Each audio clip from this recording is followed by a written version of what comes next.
জামাতে ইসলামী এতকাল ফুল দেয় নাই শহীদ মিনারে গিয়ে, এবার কেন তাদেরকে দিতে হলো?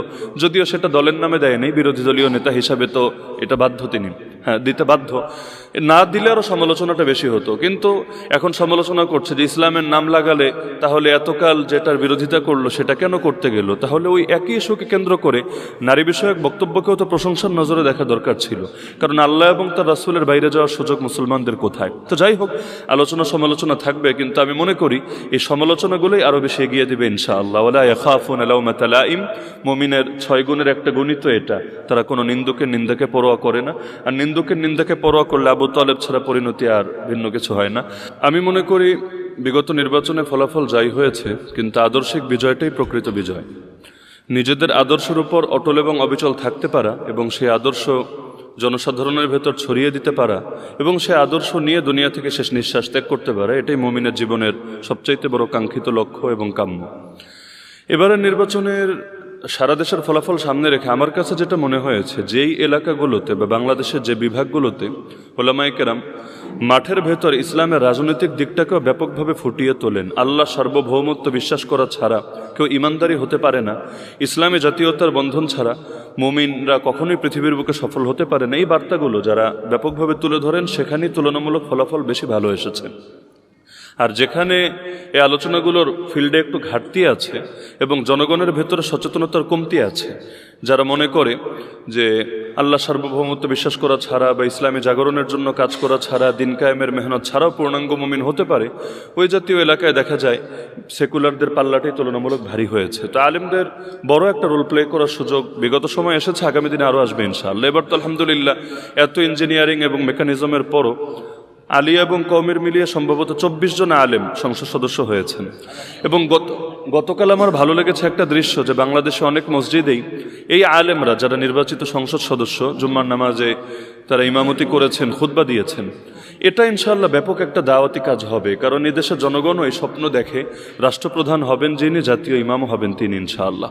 তো ধীরে ধীরে আমি মনে করি এখন এবার যারা গিয়েছেন 24 জন আলেম এবং এছাড়াও বাকি ইসলামপন্থী আরও যত সদস্যরা আছেন, তারা যদি নিজেদের কর্মক্ষেত্রে সফল হন, আগামীতে সংখ্যাটা দ্বিগুণ না এর চেয়ে বেশি হয়ে যাবে ইনশাআল্লাহ। তো তাদেরকে সহযোগিতা করা এটা আমাদের ইমানি একটা দায়িত্ব। আদর্শিক বিজয়ের ক্ষেত্রে আমি মনে করি এই যে এখন সম্প্রতি দেখলাম এক মহিলা বললে তো অনেক সময় রাগ করে, তো যাই হোক, এক মেয়ে জামায়াতের নিবন্ধন বাতিল চেয়ে সংবাদ সম্মেলন পর্যন্ত করেছে। কেন? যে জামায়াতের আমির নাকি নারী বিদ্বেষী কথা বলেছে। কি বলেছেন তিনি? আল জাজিরা এক সাক্ষাৎকারে ইংলিশে বলেছিলেন, তাকে প্রশ্ন করা হলো যে জামায়াতের প্রধান, দলের প্রধান তিনি কি আমিরে জামায়াত, তিনি কি নারী হতে পারেন কিনা? তিনি স্পষ্ট বলেছেন হতে পারেন না। জিজ্ঞেস করা হলো কারণ কি? তিনি বললেন যেটা আল্লাহ অনুমোদন দেন নাই সেটা আমরা অনুমোদন দেই কিভাবে? তো এই বার্তা থেকেই তো ক্লিয়ার যে যেই দলের নামই হলো ইসলামকে কেন্দ্র করে জামায়াতে ইসলাম, ইসলামী দল, সেই দল জীবনের সব ক্ষেত্রে ইসলামকে এবং আদর্শকে প্রাধান্য দেবে। এবং সংবিধানেও তো রাষ্ট্রধর্ম ইসলাম স্বীকৃত হয়ে আছে। তো ইসলামের বিধানের বাইরে মুসলমানের জন্য তো অন্তত ব্যক্তিগত জীবনে যাওয়ার সুযোগ নেই। কিন্তু এটাকে কেন্দ্র করে, যেটাকে কেন্দ্র করে দরকার ছিল প্রশংসা করবে, কারণ চারদিক থেকে এখন অনেকে আপত্তি তুলছে যে ওনারা কেন এটা করলেন ওটা করলেন। এই যেমন সম্প্রতি ফুল দেওয়াকে কেন্দ্র করে আমরা দেখলাম যে জামাতে ইসলামী এতকাল ফুল দেয় নাই শহীদ মিনারে গিয়ে, এবার কেন তাদেরকে দিতে হলো? যদিও সেটা দলের নামে দেয় নাই, বিরোধী দলীয় নেতা হিসাবে তো এটা বাধ্য তিনি, হ্যাঁ দিতে বাধ্য।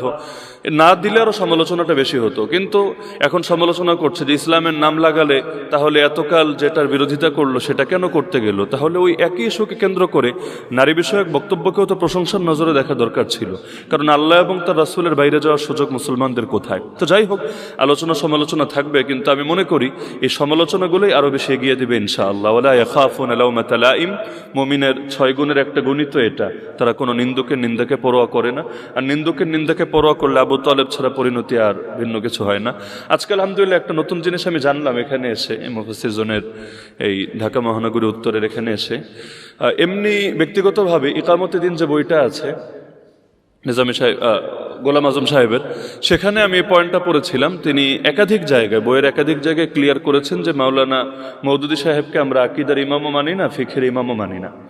তো যার কারণে তার কোনো লেখা নিয়ে সমালোচনা করতে হলে ব্যক্তি মওদুদি সমালোচনা করেন, এটা দলের ওপর কেন চাপান যেটার সঙ্গে দল একমত না? এমনকি ইতিহাস সামনে রেখে আমি যেটা জানি যে প্রথম যখন রেজুলেশন হয় মাওলানা মওদুদির জীবদ্দশায়, সেখানে এই পয়েন্টটা ছিল যে ওনার ফিকহি মতের সঙ্গে সংগঠনের সবাই একমত হতে বাধ্য না, ওনারটা ওনার ব্যক্তিগত আর সংগঠনেরটা সংগঠনের। এমনকি যে আজকে বিভিন্ন সময় দেখা যায় কওমি ভার্সেস জামাত একটা মুখোমুখি অবস্থান দাঁড় করানো হয়, অথচ কওমি ধারা এটা তো একটা শিক্ষাধারা এবং আদর্শিক শিক্ষাধারা, কোনো সন্দেহ নাই, কিন্তু এটা তো কোনো রাজনৈতিক দলের নাম না। মানে কওমি মাদ্রাসায় পড়লে এটা তো এমন না যে কওমি এটা একটা রাজনৈতিক দলের নাম, ওই দলের সভাপতি সেক্রেটারির অধীনে থেকেই সারা জীবন কাজ করতে হবে। এক কওমি অঙ্গনেও তো একাধিক রাজনৈতিক প্ল্যাটফর্ম আছে। তো কওমি থেকে কেউ বিএনপিতে যোগ দিলে তার কওমিত্ব যায় না, কওমি থেকে কেউ আওয়ামী লীগে যোগ দিয়ে সংসদ সদস্য হলেও তার কর্মত্ব যায় না। কিন্তু কওমি থেকে কেউ যদি জামাত ইসলামীতে আসে তাহলে কওমি থেকে খারেজ হয়ে সে কেমন যেন জামাতে এসেছে, এটা তো আসলে আমার কাছে মনে হয় হাস্যকর ব্যাপার ছাড়া কিছু না।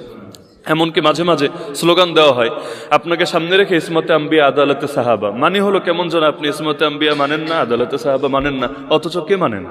এখানে যারা আছে বা পুরো বাংলাদেশি যারা আছে কে মানে না? প্রত্যেকেই তো মানতে বাধ্য। আজকে নতুন তথ্য যেটা জানলাম আমাদের আব্দুল হালিম ভাইয়ের জবানে, অ্যাসিস্ট্যান্ট সেক্রেটারি জেনারেল, যে নিজামী সাহেবের জীবদ্দশায় তিনি নিজ কলমে এটা রেজুলেশন লিখেছেন, যেটা বললেন মজলিসের শুরার অধিবেশনেই লেখা হয়েছে। এবং এটা আমি মনে করি পুরো দেশেরই গুরুত্বপূর্ণ তথ্যটা জানা দরকার যে বাংলাদেশ জামায়াতে ইসলামের মজলিসের শুরাই রেজুলেশনে এটা লেখা হয়েছে যে মাওলানা মওদুদি জামায়াতে ইসলামের কোনো আকিদার ইমামও না, কোনো ফিকহের ইমামও না, কারণ জামায়াতে ইসলামে কোনো আকিদার দলের নাম না। শিয়া, মুতাজিলা, তারপর হাসাউইয়া, কাররামিয়া, মুজাসসিমা, মুশাব্বিহা, মুআত্তিলা, আহলে সুন্নাতুল জামাত, এগুলো হলো আকিদার দলের নাম। আর ফিকহি দল হলো হানাফি, শাফেঈ, মালিকি, হাম্বলি, জাহেরি, আরো যা কিছু আছে এগুলো ফিকহি দলের নাম। জামায়াতে ইসলামী কোনোটাই না, যার কারণে এখানে সব ভার্সনের লোকই তো আছে, সালাফিও আছে, হানাফিও আছে, সুন্নিও আছে, তারপর আবার কওমিও আছে, সব ধারা লোকিত আছে। এবং এখানে কাউকে তো কোনো ধারা থেকে বের হতে বলাও হবে না। এমনকি সাইদি সাহেবের একটা বই আমি সম্প্রতি পড়েছি, আমি কেন জামায়াত ইসলামীতে যোগদান করলাম, এই বইয়ের মধ্যেও দেখেছি তিনি একাধিক জায়গায় পয়েন্টটা এনেছেন। তো আমি মনে করি এই বিষয়গুলো একটা মিথ্যা কথাও 10 বার বললে সত্য হয়ে যায়। আমি গত এক সপ্তাহে, এটা তো বাসার ভাই জানেন, না হলেও মনে হয় অন্তত কয়েকশো বার এই প্রশ্নের শিকার হয়েছে। এমনকি আজকেও আমাকে এখানে নামাজের পরে একজন জিজ্ঞেস করেছেন আপনি কি এখন সায়েন্স ল্যাবরেটরি মসজিদে জুম্মার নামাজ পড়াচ্ছেন? অথচ বাস্তবতা আমি এখানে বসে বলছি এখন আমি সায়েন্স ল্যাবরেটরি মসজিদটাই চিনি না। আজকে আসার সময় ড্রাইভার আমাকে দেখালেন যে এটা হলো সায়েন্স ল্যাবরেটরি, তো মসজিদটা আমি দেখি নাই, শুধু সামনে দিয়ে আসার সময় যে এটা হলো সায়েন্স ল্যাবরেটরি। এর আগে হাসান জামিল সাহেবের মসজিদটা আমি চিনি এবং আমাকে বলল যে এটা ঠিক অপোজিটে বা কাছাকাছির মধ্যেই সেই শামসুদ্দো আশরাফি ভাইয়ের যে মসজিদটা। তো ওই মসজিদের ইস্যু আমি বিস্তারিত জানি না, কি হয়েছে না হয়েছে, জুলুম নাকি, কিন্তু পুরো দেশে ছড়িয়ে গেছে যে ওনাকে বাদ দিয়ে নাকি জামাত ইসলামী আমাকে ঢুকিয়ে দিয়েছে। এবং মাঝখানে দেখলাম কিছু ওই ফটোকার্ড মিডিয়া ছড়িয়েছে আমাকে নাকি জাতীয় মসজিদে ঢুকিয়ে দিচ্ছে। তো জামাত ইসলামে ঢুকাই দিচ্ছে ক্ষমতায় না এসে, মানে মিথ্যাচারের যে কোন পর্যায়ে থাকা দরকার। তো এখন মিথ্যাচার হতে হতে দলের ব্যাপারে অনেক মিথ্যাচার হয়েছে, আল্লাহ হেফাজত করুক, যারা করেছেন আল্লাহ মাফ করুক। কিন্তু আমি মনে করি বার্তাগুলো বারবার সামনে আসলে অনেকের সামনে ক্লিয়ার হবে ইনশাআল্লাহ।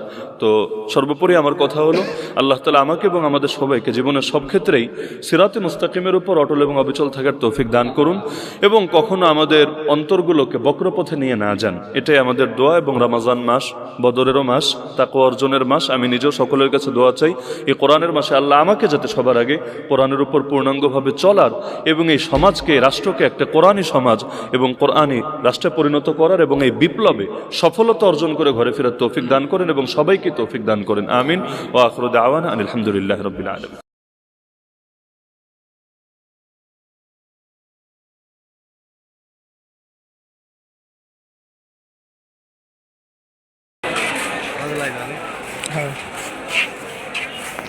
ওই যে বন্ধু জাল দিয়ে নাজুল নিয়ে আইছে ওই জায়গা নাজুল নিয়ে হতে বছর আহে আমি কাম করছি ওই যে আর এই কত করে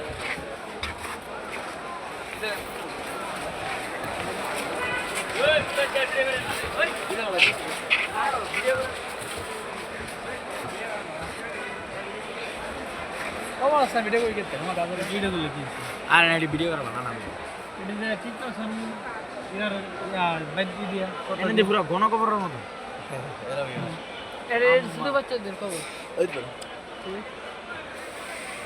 এসে বড়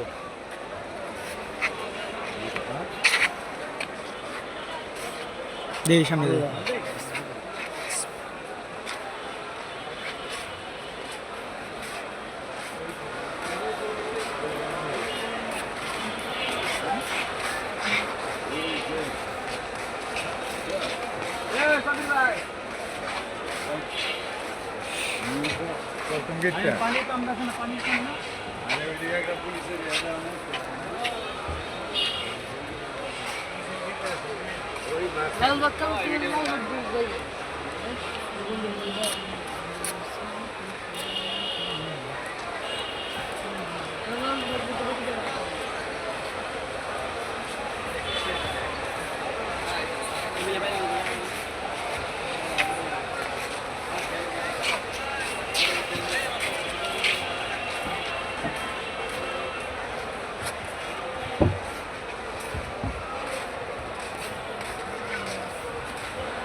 চল চল